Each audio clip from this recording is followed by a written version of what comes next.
And playing out from the back, Liam, this is something, well, it's been a feature of their play all the way through the tournament. Yeah, he wants to do it, and I've seen them in friendly matches trying to do it, but I think the three lads at the back have all got serious errors in them. That was Maguire there, nearly cost them dearly against Tunisia.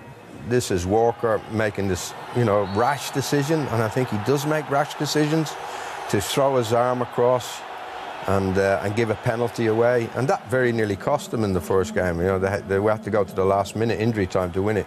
Now this is Maguire again, no left foot, so he's coming across the pitch. Don't play balls across the pitch like that. Put your team in all sorts of trouble, and Walker's pace gets them out of it. This is Stones, and I've seen him time and time again for Manchester City play casual passes. I think if they do that against the likes of Cuadrado and Quintero, they're not Tunisia and they're not Panama, so it could cost them. I'd be a bit worried about these three at the back. They haven't played against anybody of the quality that the Colombians have. Yeah. And then at the other end of the field, Eamon, they have the top goal scorer in the tournament, a guy who it appears that every time he goes on the field he thinks he's going to score. Yeah, I think he's a terrific player. He's a great attitude. He doesn't need two chances to score. I think Kane, both for Tottenham and in this game, that was huge. That was against Tunisia. I think he's a great finisher, and he's young. He's also a leader. Watch this penalty. It's really superbly struck. No messing. Only Ronaldo has taken a better penalty in this tournament. No, the conviction behind this is really impressive. Really impressive. And then he did it again, yeah. Yeah, he did it again, but this is a guy who was out on loan everywhere. He wasn't going to make it as a kid.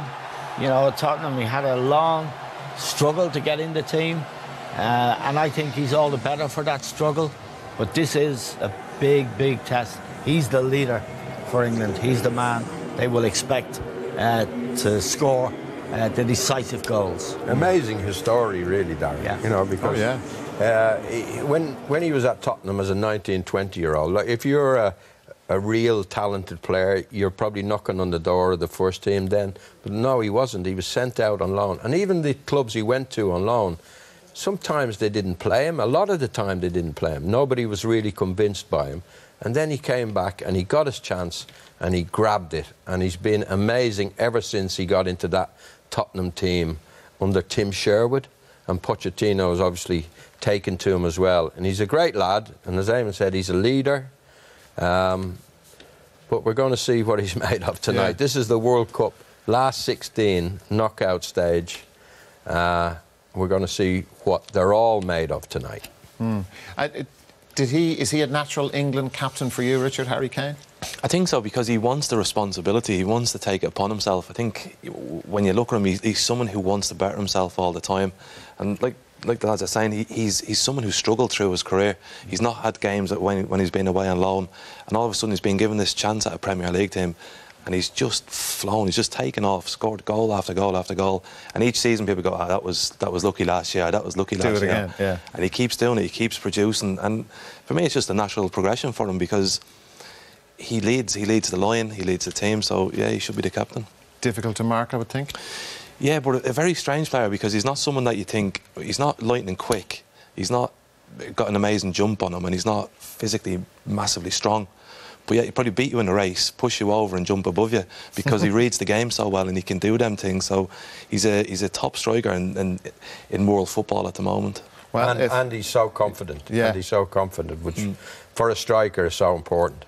Like even the one that went in off his heel. Now, I know he knew nothing about it, but when it's going for you, it's going for you, I suppose. Yeah, and strikers need that, but I think he doesn't need two chances. He needs one.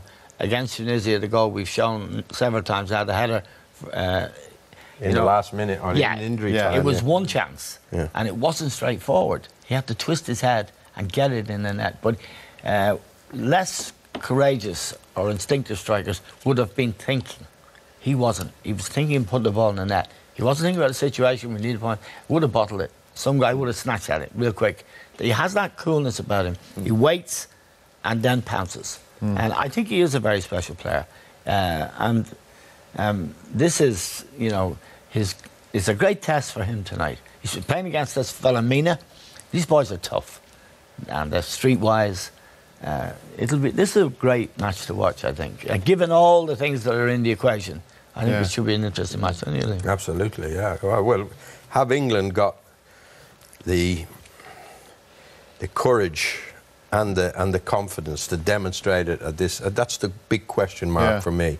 Like, they failed miserably against Iceland 2 years ago, and I know a lot of the team has changed, but there's inexperience in that team, and I don't know. I think, like Richard, they might have to rely on a set piece to get them through. I think this Colombian side is going to give them a real test.